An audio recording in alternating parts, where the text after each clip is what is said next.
Hello, everyone. Firstly, I would like to thank everyone for the overwhelming support in the past week. I never expected such a positive outreach. Also, while I'm here, if you have any stories, be it your own or other, and you want me to narrate it, please do send it my way. Anyways, I hope you enjoy this next story. My grandmother forces all her house guests to follow a strange set of rules. My grandmother is superstitious. It was only when I lived with her for the summer that I realized how bad it had gotten. She had this huge freaking list taped to the fridge with 10 different rules she has to abide by. And she was making me follow them too. When I opened my umbrella inside, she grabbed my arm and yanked me back. Don't open the umbrella inside. Didn't you see the rules? Oh, sorry. I thought those rules were, just for you. No. Everyone who lives here must obey the rules, she said in raspy whisper. It made me really sad. Once, Grandma Jen was sharp as a needle, a grounded, logical person who occasionally brought into superstition and the paranormal. A rabbit's foot here, a penny there. Now, it seemed, in her late 80s, that part of her had grown and grown until it subsumed everything else. With a heavy heart, I walked over to the fridge and read the rules. Number 1. Do not spill salt. Number 2. Do not open umbrellas inside. Number 3. Do not put on clothes inside out. Number 4. Do not clip fingernails after dark. Number 5. Do not break any mirrors. Mostly common superstitions, though the fingernail one was weird. I continued reading with difficulty. Her handwriting grew messier, more frenzied. Number 6. Do not look in the mirror while wearing black. Number 7. Do not whistle inside the house. Number 8. If you wake up to see your bedroom door open, do not close it. Likewise, if you see the attic stairs pulled down, do not push them back up. Number 9. Never let the refrigerator go empty. Always have enough to make an offering. Number 10. Keep the curtains closed after 10 p.m. Do not open them again until 6 a.m. I wanted to tell her it was a whole lot of hogwash, but then I realized it was probably a bad idea to upset her at such an old age. No problem, Grandma. I'll follow the rules. Yeah, right. She put me in the spare bedroom, down the hall from her. It was a small thing, furnished with only a twin bed and a tiny desk, but I couldn't complain. It was either this for free or an apartment for $1,000 plus a month. But of course, the money wasn't the main reason I was here. My grandma probably wouldn't be around much longer. According to my mom, she kept getting these random bruises, and doctors were worried she had a blood disorder, and some other stuff I couldn't pronounce. I wanted to spend all the time I could with her. She was still my grandma, still the one that comforted me when my first cat died, still the one who taught me how to bake the most amazing snickerdoodles. I loved her even if I had to put up with some weird-ass rules. I'm going to bed, she said, as she passed by my room that night. Sleep well, Chrissy. I love you. Good night, Grandma. I love you too. I spent an hour on the internet, then put away my computer and fell asleep. I woke up a few hours later. Groaning in the darkness, I rolled over to see my bedroom door open. I didn't leave that open. I stared at it, half asleep, too tired to get up and close it. Well, according to the rules, I can't close it anyways. I snuggled up to my pillow and closed my eyes. That's when I heard the whistling. A soft, melancholy tune coming from downstairs. Every muscle in my body froze. That was one of the rules, wasn't it? No whistling inside? So why would Grandma be whistling downstairs? At 2 freaking a.m. I pulled myself out of bed and walked into the hallway. The attic stairs had been pulled down. The darkness from the attic bled down into the hallway, along with the faint smell of rust and rotten food. Behind it, Grandma's door hung open. I slowly descended the stairs. "Grandma?" The whistling stopped. When I entered the kitchen, it was empty. "Grandma, where are you?" "Over here." I looked up to see Grandma appear from the dark family room, wearing her floral nightdress. "Did I wake you, honey? I'm so sorry. I wanted to get some milk from my heartburn." No, it's fine. I just thought you weren't supposed to whistle," I said with a chuckle, "according to the rules." "You heard the whistling?" she asked, her eyes wide. I nodded. She grabbed my arm in a vice grip and led me back up the stairs. "Go back to sleep," she commanded. Before I could reply, she disappeared back down the hallway, leaving my door open. "I think Grandma's going crazy." "Oh, are you talking about her rules?" Mom said on the other end. "I know they're eccentric, but she gets really upset if you break them. And the doctor, he doesn't want us to upset her, you know?" I sighed. "Isn't it bad for her mental health?" "We all go a little crazy near the end.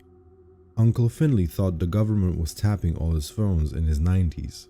Great-Grandma Beasley always talked about some bad following her around. Just best to let sleeping dogs lie at this point." "But the rules are so weird, Mom.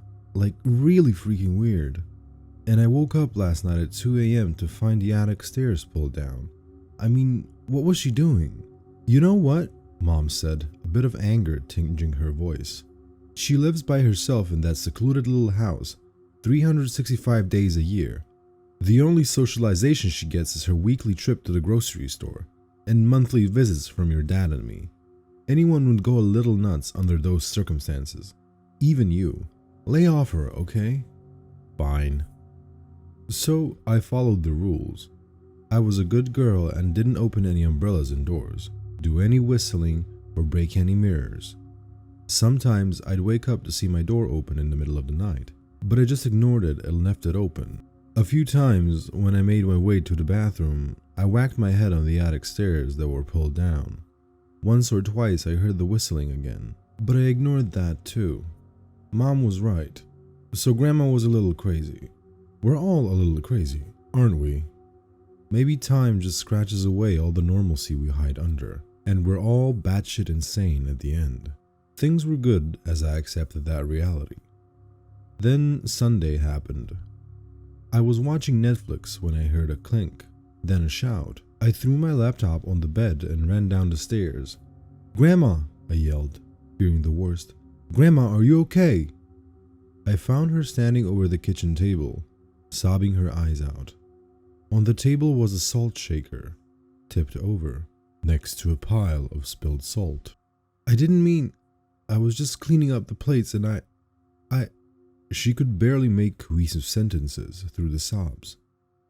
"Shh, Grandma, it's okay. I'm going to clean it up now." I felt awful seeing Grandma like that. She was outright sobbing, her entire body shaking, as if she feared for her life, over some spilled salt. I brought my palm up to the table's edge and brushed the salt into it with my other hand. I was so sad for Grandma, but I was also incredibly unnerved. Seeing someone you love get so upset about something so trivial, it was disturbing. "It's all clean, see?" I said, brushing off my hands. The salt rained down into the trash. "Nothing to worry about, Grandma." Her sobs quieted, and she looked at me with red eyes. "But he'll know," she said. "What?" "Even though you cleaned it up, he'll still know." "Who?" She looked at me. "The spirit of the house." "The spirit of the house?" Despite how skeptical I was about ghosts, spirits, and everything paranormal, I felt a shiver go down my spine. Wasn't it legend that ghosts and spirits didn't like salt? That if you surround yourself with salt, you'd be protected from them. Propagating a superstition about spilling salt could be a ghost's defense mechanism. If ghosts existed, which they absolutely positively did not. That night, I barely slept a wink. I stared at my ceiling as the minutes ticked by. 2 a.m., 3 a.m., 4 a.m.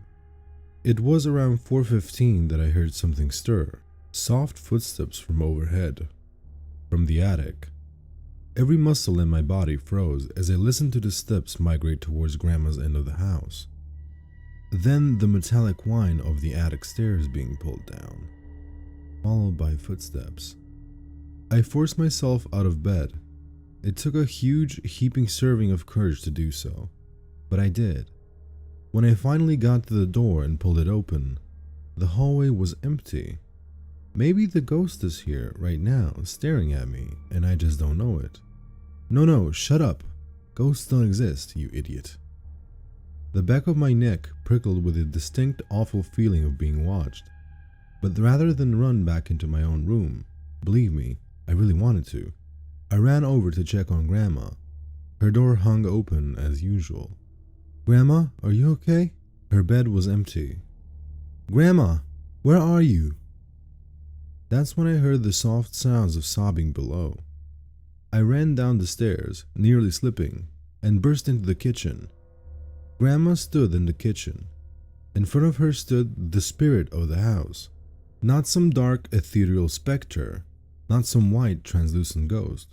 A man, of flesh and blood. His brown beard was unkempt and messy, his blue eyes wild.